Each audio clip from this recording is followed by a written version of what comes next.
摩西約定你，摩西之約咧，我哋叫佢做Mosaic Covenant 啊，跟住另外一個叫做Sinai Covenant 啊，唔係山崖啊，係西乃山嚇，一個係摩西之約，即係我哋叫西乃山之約，因為係神喺西乃山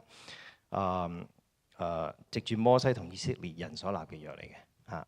咁記載嘅經文咧，其實就喺出埃及記嘅19章到24章嘅啫。但係亦都唔係嗰幾章聖經咁簡單，亦都延伸到去咧申命記啦、利未記啦、民數記都有。咁總言之咧，呢個摩西之約咧係舊約聖經當中一個非常非常非常核心嘅一個約嚟㗎。OK 嚇，咁就係啦。呢個立約有少少背景啦。咁神藉住摩西將以色列人從埃及為奴之地救出嚟，跟住去到西乃山。咁其實嗰個地圖咧，成日都見到㗎啦。如果你有查經嗰啲咧，即係嗰個 V 位咧中間嗰個紅海咁嗰度。咁佢哋由出埃及就落到去西乃，西乃就係即係最篤嗰度啦，最底嗰度啦咁咧佢去咗幾耐咧？即係由埃及呢度行落去，一路行去呢個西乃。嗰陣時冇 Uber 㗎咁一路行到西乃。咁行幾耐咧？你估？你會行幾耐啊？你唔知嘅啫，係咪先？咁但係其實聖經有講嘅喎。唔係聖經頭先講咩？頭先聖經講話咩啊？以色列人從埃及地出來之後，滿了3個月的那一日，就已經去到呢個西乃曠野。其實佢行咗3個月，由埃及逃到去西乃係3個月啫。咁你3個月嚟話多唔多？話少唔少？係咪啊？多定少啊？你覺得？今日嚟講要好多啦，係咪先？要你走去行，但係其實比起佢喺曠野兜40年3個月，算得係乜啦？係咪先？即係如果佢哋真係冇行差踏錯嘅，佢走去迦南美地，都最多咪行多半年係咪啊？行多1年好未啊？但係佢哋要行咗40年。喺舊約到新約咧，其實神嘅心意咧係冇變過嘅。佢救以色列人出埃及3個月去到西乃同佢立約，喺呢個約嘅裏邊當中，佢話俾呢一班以色列人聽，佢帶佢哋出去嘅目的係乜嘢？你知唔知上帝拯救呢班以色列人從埃及去到流奶與蜜之地嘅目的係乜嘢？等佢哋可以大魚大肉咯，係咪？梗唔係啦。個目的咧，其實就係喺出埃及記19到都係同一章啊。呢個第19章1節啊嘛，其實係19章嘅第4到第6節講得好清楚啦。一開始就已經講啦，佢點講啦？一齊讀啦，好嘛？我向埃及人所行的，你們都看見了，也看見了我怎樣像鷹一樣把你們背在翅膀上，帶領你們到我這裏來。現在你們若是實在聽我的話，遵守我的約，你們就必在萬民中作屬我的子民。因為全地是我的，你們要歸我作君尊的祭司和聖潔的國民。這些話你都要對以色列人說。呢啲話就係上帝要摩西同以色列人講嘅。咁呢段話當中，你聽到啲乜嘢？當然啦，你聽到就係話，哇！上帝好似隻鷹咁樣背負住我哋，保護住我哋。但係其實佢要以色列人離開埃及，去到迦南美地做乜嘢啊？呢度有幾個字？邊幾個字呢？就係呢幾個字，就係要你哋作屬我嘅子民，要你哋作君尊嘅祭司同埋聖潔嘅國民。呢幾句説話呢，即係如果你睇聖經睇得耐啦，咁呢幾個説話好熟噶，係咪？係嘛？新約出現過嘅啫，新約喺邊度出現過啊？係啊，新約就喺彼得前書出現。我哋又再讀一次啊。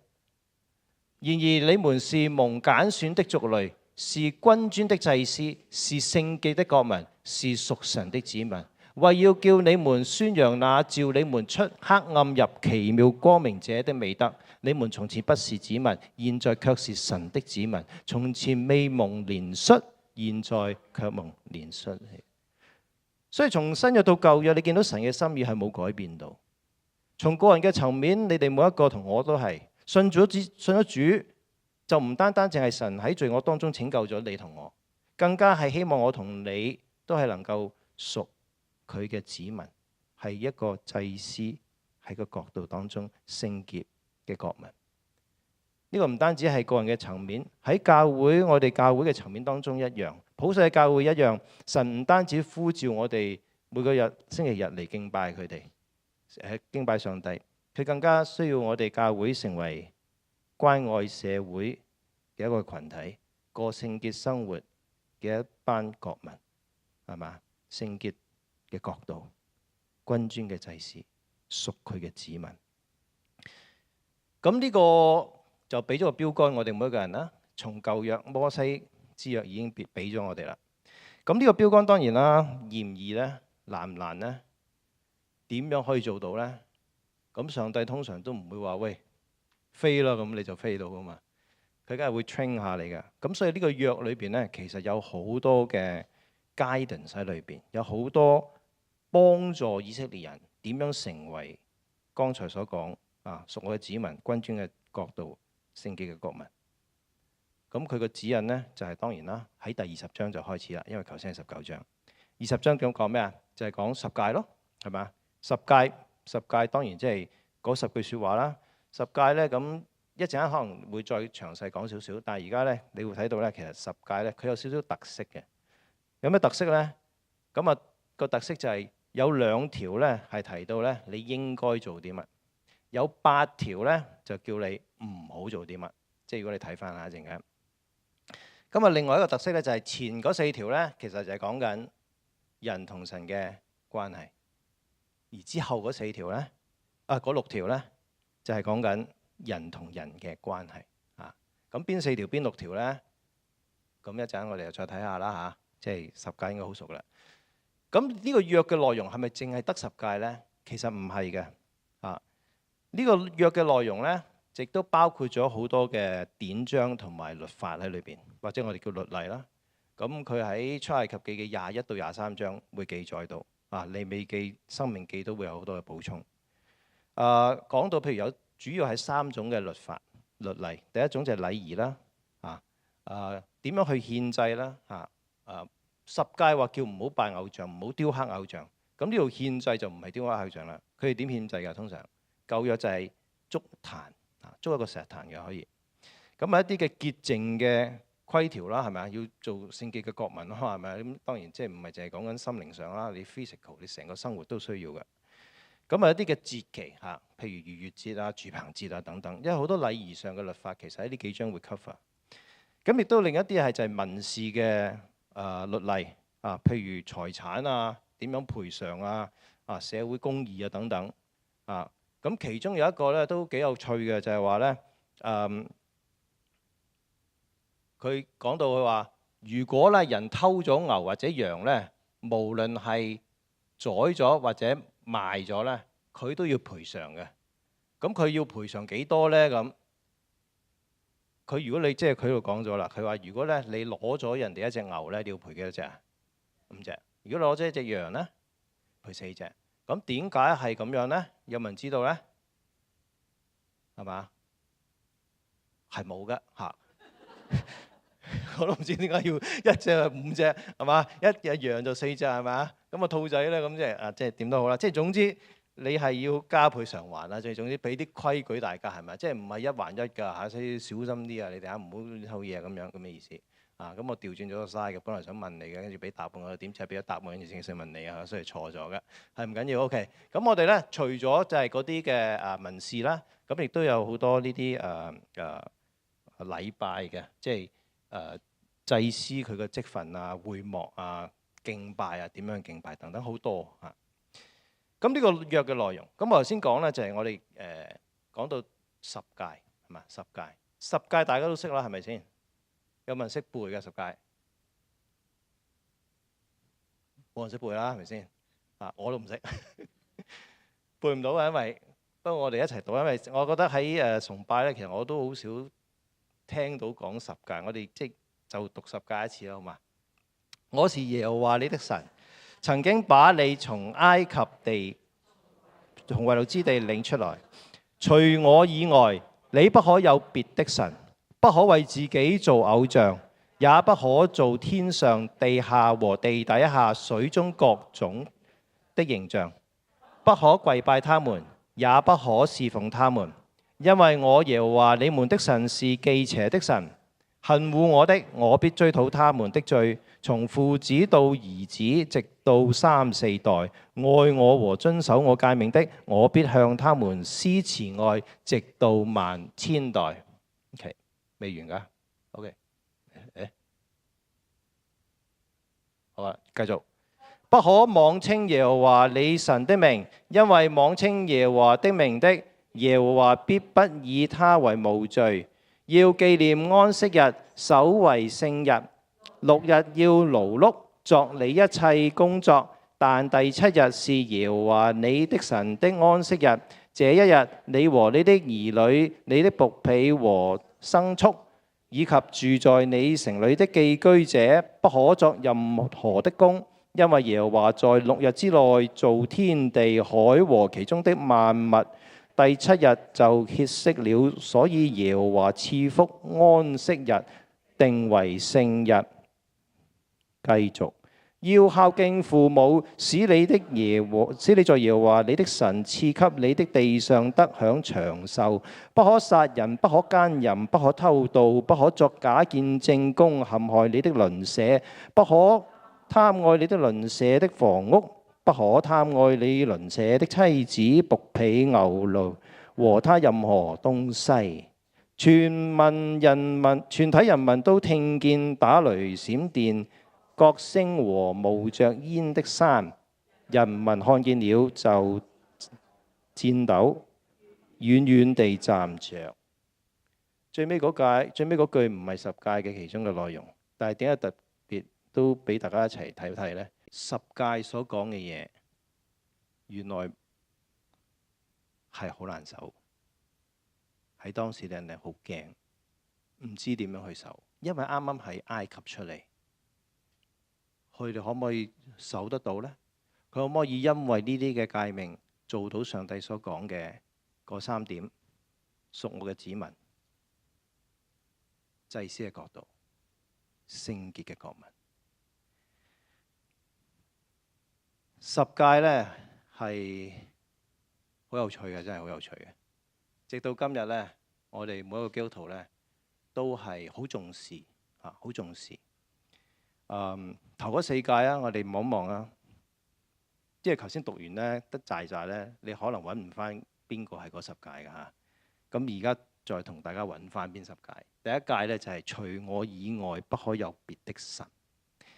其實強調呢就係敬拜嗰個對象，即係單單呢，佢希望以色列人呢係敬拜真神佢自己。所以呢一個呢係所有誡命嘅一個基礎。今日你同我都係神係唯一我哋嘅主宰，我哋嘅生命當中嘅中心，我哋係需要對準佢，以至你拆禮物嘅時候呢，你知道係邊個俾你，唔係我哋自己功勞。第2誡不可為自己去雕刻偶像，咁呢度啦，當然係強調到我哋敬拜上帝嘅方式啦，係咪啊？呢個方式就係由上帝決定嘅。上帝可以叫佢雕刻偶像嘅，但係上帝冇叫佢雕刻偶像。咁當然啦，同當時嘅外邦神去做一個對比，都會有可能。唔可以人手做神，亦都唔可以用假象去代神。呢度講緊其實今日對我哋嚟講，我哋嘅敬拜係需要真誠，需要係屬於聖靈，係唔可以參雜其中任何嘅偶像。唔知你今日你屋企裏邊仲有冇任何嘅偶像？如果你有呢啲偶像呢，即係你話嚇，我都係擺設嚟嘅啫咁嚇。要大家小心啲咯嚇嚇，即係擺個米奇老鼠同當籠鴨咁嗰啲嚇，咁即係都係嚇擺設啫，係咪啊？唔好拜咯嚇，唔好拜。福祿壽嗰啲啦嚇，即係擺咗喺度。我唔知屋企人有冇福祿壽啊？呢度嚇嚇，即係嗰幾個咧嚇，福祿壽啊，唔係 TVB 嗰3個啊，即係嗰啲唔好拜咯嚇。OK， 咁第3誡啦，第3誡咧就係叫不可妄稱耶和華你的神，即係你神嘅名。呢度其實強調咧就係以色列人呢要尊重神個名同埋呢個榮耀，亦都表示咧人唔可以隨便去起誓啦，係嘛？我哋唔好隨便發誓啦，唔好當食生菜啦，係嘛？呢度講到咧，即係其實神嘅名咧係代表咗佢嘅性情即係唔可以輕慢啦，唔好利用咯嚇，亦都唔可以用上帝個名去咒詛其他人咁嘅意思嚇。因為當時嘅社會咧，即係喺嗰陣時候咧，佢哋會用嗰啲神咧去咒詛其他人。但係耶和華話：我唔同我呢個神，我呢個神係施恩俾其他人嘅。你唔好用我個名去咒詛其他人你用我個名去為你嘅敵人去賜福、去帶領，咁 OK 咁第四誡就當守安息日。咁呢度亦都啦，講緊即係喺神裏邊呢係有安息，呢個代表其實信靠上帝一切嘅供應啦。安息日呢，其實象徵神嘅同在享受佢嘅平安。今日呢，你嚟到崇拜呢，你其實應該係享受神嘅同在，透過詩歌，透過神嘅話語，享受同神嘅同在咁以色列人呢嘅安息日呢係星期幾呢？星期佢哋咁嘅，佢哋計算嗰日子幾特別嘅，佢係由日落開始計到另一日嘅日落嘅，即係唔係朝頭早6點咁樣或者12點咁樣，佢係由日落開始，佢係到禮拜5嘅日落，去到禮拜6嘅日落咁所以佢哋安息日係禮拜6係嘛？咁新約呢話俾我哋聽呢，其實我哋就唔係話要守呢個安息日，點解我哋唔禮拜6敬拜呢？係咪？IG 我琴晚先去完係咪？禮拜6敬拜嘅喎，好守10誡喎，我話 PJ 你跟住，但係其實咧喺新約咧話俾我哋聽咧，對於由安息日轉為主日，咁其實有一個好清楚教導嘅咁有機會再同大家講，即係主耶穌點樣喺主日設立聖餐，我哋喺主日點樣紀念耶穌基督同喺安息日紀念即係當時嘅安息日去紀念上帝咧。有少少唔同，我哋叫做進化咗，我哋由舊約我哋去新約係有唔同咗呢個。咁1至4誡好清楚啦，係咪啊？呢度講緊係人同咩關係話？神嘅關係，人同神嘅關係教導我哋點樣去敬畏上帝同埋敬愛上帝。咁我想問下你呢，有冇人遵守到呢4誡啊？呢度。遵守到舉手可唔可以啊？冇啊！喂，頭嗰4誡都已經蝦碌咗啦，下低啲唔使諗啦，係咪先？喂，呢4誡應該係好最易噶咯喎，我自己覺得會唔會啊？係咪最易啊？其實冇話易同難嘅，我覺得。其實呢4誡咧，其實就係希望我哋今日，如果你作基督徒嘅時候咧，唔係守唔守嘅問題。佢講緊今日係你有冇同神。呢4誡我就係話個精髓係你同神嘅關係啊嘛，你同神有冇個正常嘅關係呢？有冇一個正常嘅關係啊？點為之同神有一個正常嘅關係呢？呢個問題呢，其實係我哋信仰嘅一個好核心嘅問題嚟嘅。咁喺聖經同埋屬靈經驗角度嚟講咧，人同神嘅關係呢，可以最簡單即係用最簡單用2個層面去講。第一個就係身份，第二個就係真實度。當你同講一個人嘅關係呢，一開始一定係講身份先嘅，係咪啊？今日身份，你喺神面前係邊個？呢個就係你同上帝關係一個最根嘅一個基礎。你喺上帝面前，你係邊個？OK，如果按聖經講，就係呢句説話咯，一齊讀啊！凡接待他的，就是信他名的人，他就賜給權柄作神嘅兒女。呢個就係一個最根本嘅一個嘅關係。首先就係父子嘅關係。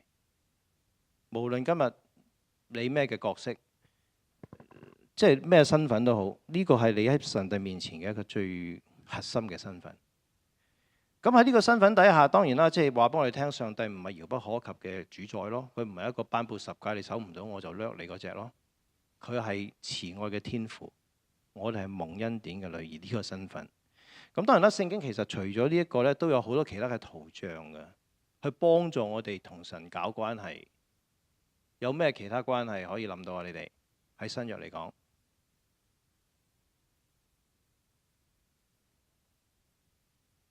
枝子與葡萄樹啦，羊同埋牧人啦，新娘同新婦啦，好多噶。聖經好多幫助我哋呢。如果嗰個你唔啱，你話我好憎我老豆嘅我唔覺得神係我阿爸，我唔中意呢樣嘢。OK， 葡萄樹與枝子咯，係咪啊？你中意種嘢嘅原來 OK， 咁葡萄樹與枝子咯，好緊連啦，係咪啊？羊同牧羊人啦。你話我中意同神浪漫少少得唔得啊？得，新婦同埋新娘咯，好多嘅關係呢，都可以幫助我哋同神去連結。枝子葡萄樹，生命嘅連結；羊同埋牧羊人，信任關係當中嘅信任同埋信靠。新娘新婦，你同上帝中間有冇表達到愛嗰種嘅忠誠同埋守約？如果要界定呢個關係呢嘅真實度呢，咁我哋就唔係睇其實個情緒有幾高漲嘅，而係有幾個問題呢，你就可以知道你同嗰個人嘅關係有幾真實。邊幾個問題呢？第一個問題，你喺禱告當中係咪真係好真誠咁同神講説話？但係你定一話你成日都好多弟兄姊妹話我都唔識禱告，我唔知同神講乜。即係如果仲喺呢個階段嘅時候呢，你同神關係好難進步嘅。你唯有能夠回答到呢個問題。你話我喺禱告當中，我真係好真誠，可以同神去對話。因為你祈禱當中，你唔係自言自語啊嘛，大家都知道。第二個問題就係你有冇讓神嘅話語進入咗你嘅生命？即係意思就係話，即係聽完道讀完聖經之後，有冇真係被神去模造過你自己呢？你要回答呢個問題啊！會唔會俾嗰啲説話忘記背後攞你面前舊事個一切都變成失啲料，幫助到你呢？係嘛？看別人比自己強，呢啲神咁有深度嘅話語，有冇進入到你嘅生命當中呢？定係話你聽完都係唔係啊？我強啲嘅。係嘛？我冇忘記背後喎，佢嗰陣時咁樣對我，咁咪梗係唔可以放過佢啦，係嘛？仲係成日諗埋啲舊屎嘅，即係嗰舊屎，即係舊屎咁，跟住就變唔到新啦咁新嘅都係屎，都係即係全部都係屎嘅咁，即係唔係咁好啦？係咪先？一身屎咁人生。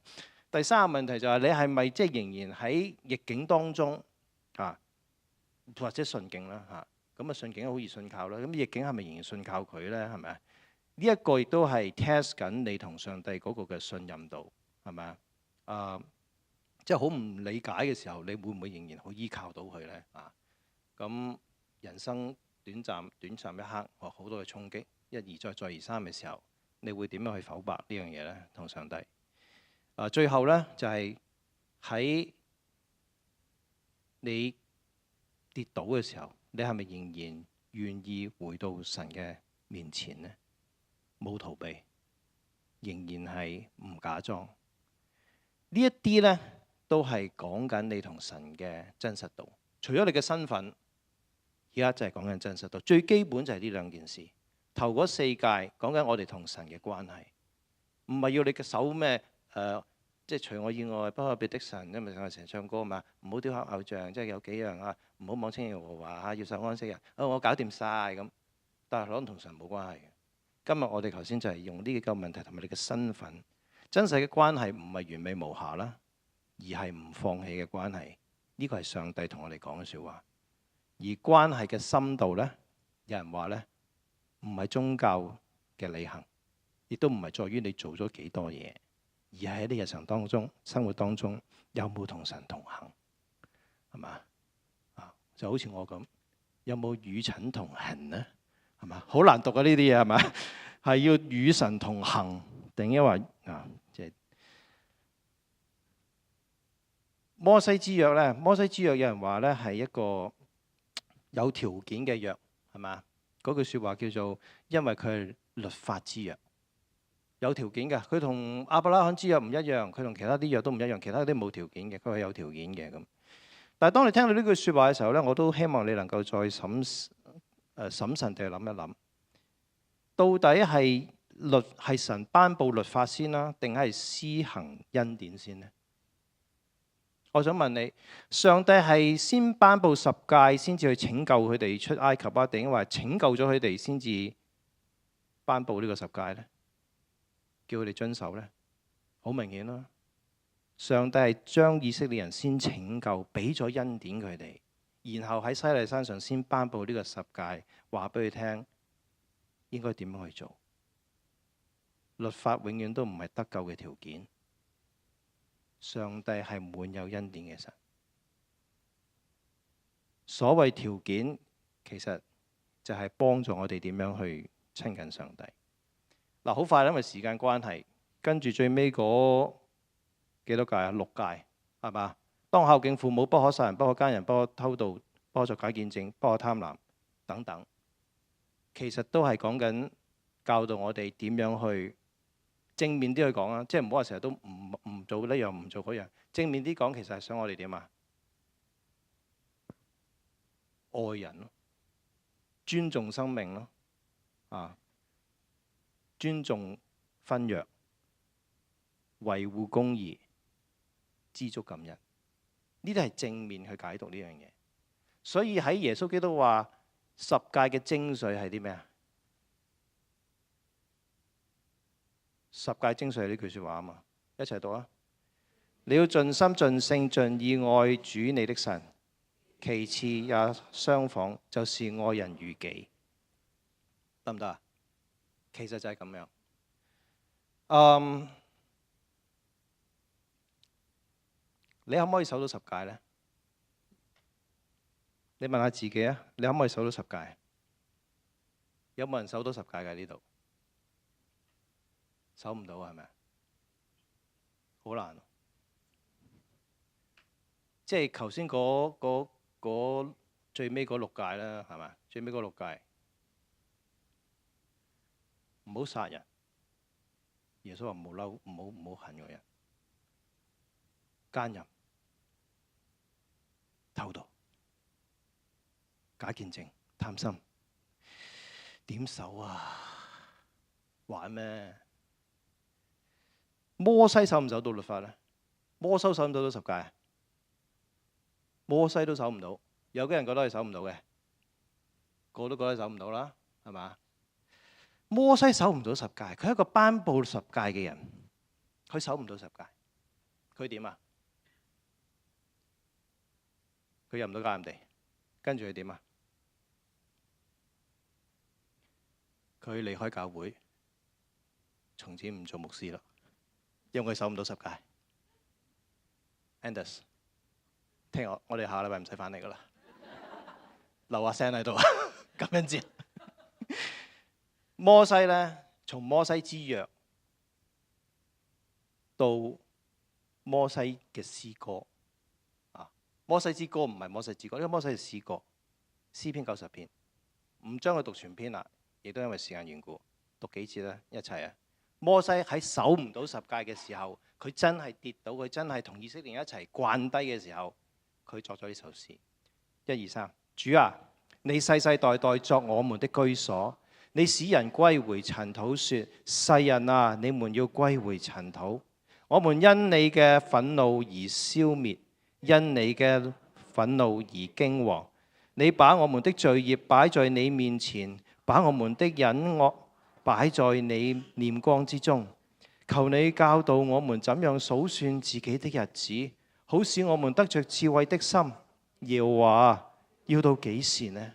求你回心轉意，求你憐恤你的僕人，求你使我們早晨飽嘗你的慈愛，好使我們一生一世歡呼喜樂。當摩西從摩西之約到摩西之詩嘅時候，佢喺永恆嘅神面前，佢睇到人生嗰種嘅脆弱同埋嗰種嘅短暫，因此佢喺度勸勉大家要學習智慧咁樣去度日，敬畏上帝。我哋因為上帝嘅怒氣而消滅，因為佢嘅憤怒而驚惶，因為我哋守唔到十誡，按公理我哋係好驚，因為我哋要滅亡。但係律法中有恩典，敬畏中有智慧。摩西體會到佢仍然可以依靠神。佢話：求你教我數算自己嘅日子，叫我得着智慧嘅心。摩西明白到律法可以指出人嘅罪，但係唯有神嘅慈愛先能夠赦免我哋，幫助我哋。親愛弟兄姊妹，有時我哋喺信仰當中，我哋都好似以色列人，好似佢哋一樣。我哋知道神嘅話，我哋知道要佢嘅，我哋識得佢嘅命令，我哋睇到十誡，我哋可能識背，但我哋成日都會跌倒，我哋成日都會軟弱。但係呢一個就正正係摩西嘅心聲。佢講咩啊？佢話數算日子啊，唔係叫你去 numbering 啊，即係唔係數啊，而係你重新再定位你生命嘅焦點。喺信仰嘅旅程當中呢，我哋可以好靠着神嘅恩典嘅，實在係。每次我作為一個牧師，我發覺我又殺人啦，我又奸淫啦，我又偷盜啦，我又貪戀啦。每次呢個情況，上帝都係用一個方式對待我。佢對待我係點呢？佢嘅對待我就係用一個嘅十字架。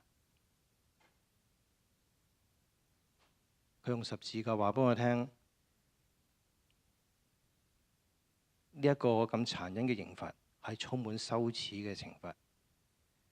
但係佢將佢嘅冠冕抌咗落地，佢釘喺十字架上，佢轉化咗一切。而呢個十字架而家係一個榮耀無比嘅十字架，因為佢嘅寶血已經傾出咗，除去咗我嘅羞恥，除去咗你嘅羞恥。你守唔到十誡，